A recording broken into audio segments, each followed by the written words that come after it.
Hi there, Marvin. Glenn here. Good to see you. Anyway, I got your boxes here on the bench for you. I got you wanted an explanation about what it was. I thought I wrote it up enough. But what I found out when these came in, the wrong transformers were on here. Don't know how that happened. They have no explanation. One of them was correct, one of them was wrong. I changed out both of them so they read identical. They have to be AC to DC adapter.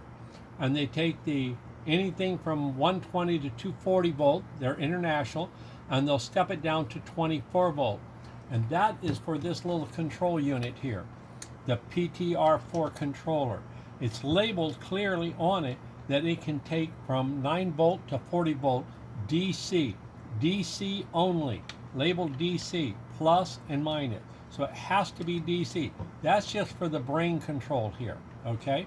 The power to actually run the lights on the front of the board here, these are 24 volt, and that's going to send 24 volts out to your valves, okay?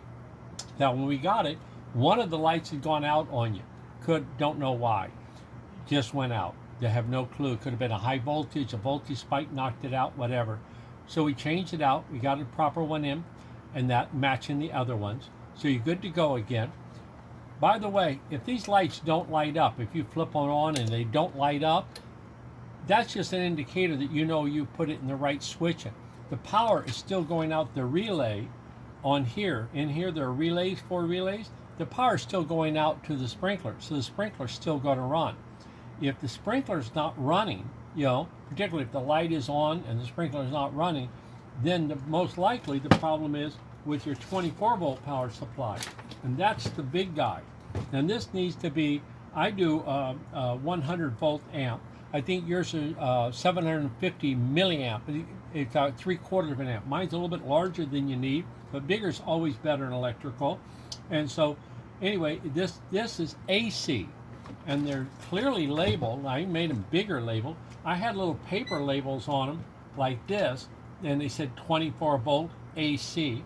So I'm putting bigger labels on now, 24 volt AC only. If these get 10 volt DC, they're not going to function right. So you got to make sure. Now I like to use these Anderson power poles, and these are cute devices. They only go together one way, and they're pretty foolproof. So for the 24 volt side, I had them on there for you, and on your side, on the transformer, I thought I put them on, but if I didn't or whatever, you can convert it anytime.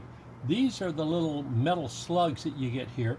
And what these do, you take it and you strip the wire, and then you would slide this over the wire and you would crimp it. Then you take this thing and notice that there's a little U shape there on it. You would take it one color at a time. Let's say this is on the red wire, that's a positive wire. You turn this red one where the metal is on the upper side, if you can see that.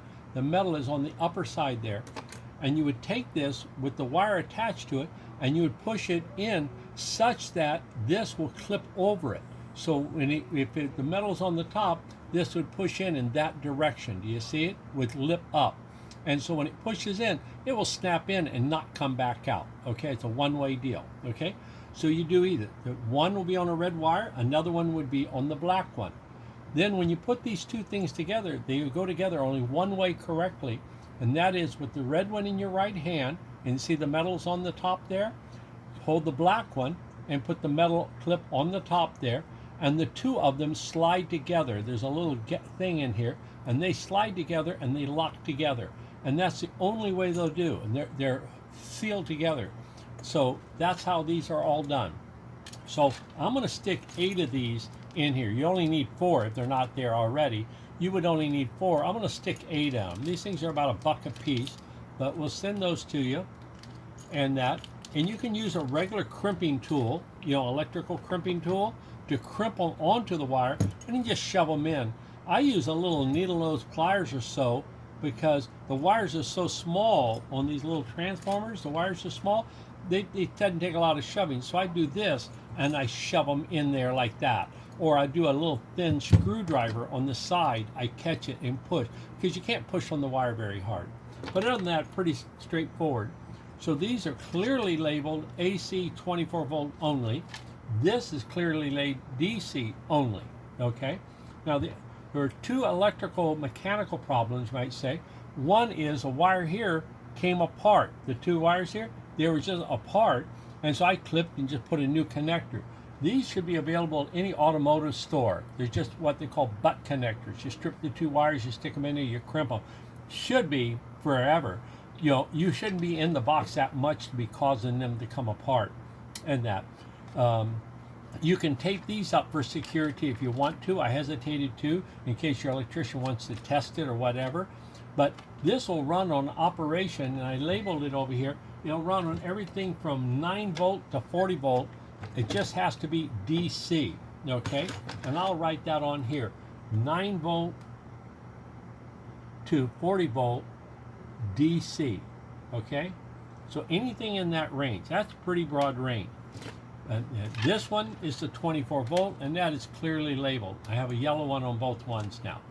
So other than that, oh, there was one other mechanical problem, nothing you could have done about, except it was just the push button switch. And this is a momentary switch. In other words, they're not apart. When you push it, the contacts touch. When you let go, they come apart. The one on this side, when you went to touch, it just stayed touched. It didn't undo. And so it was defective. Now these were some reasonably priced switches. They were about $5 or $6, I think, if you look at your parts list. When I installed them, they should have been more than enough to do it. It's only controlling the little DC voltage. But this time around, I bought you some $10 ones. I think they were $9.80. A heavier duty switch with screw-on terminals. You see how small that one is compared to that one there.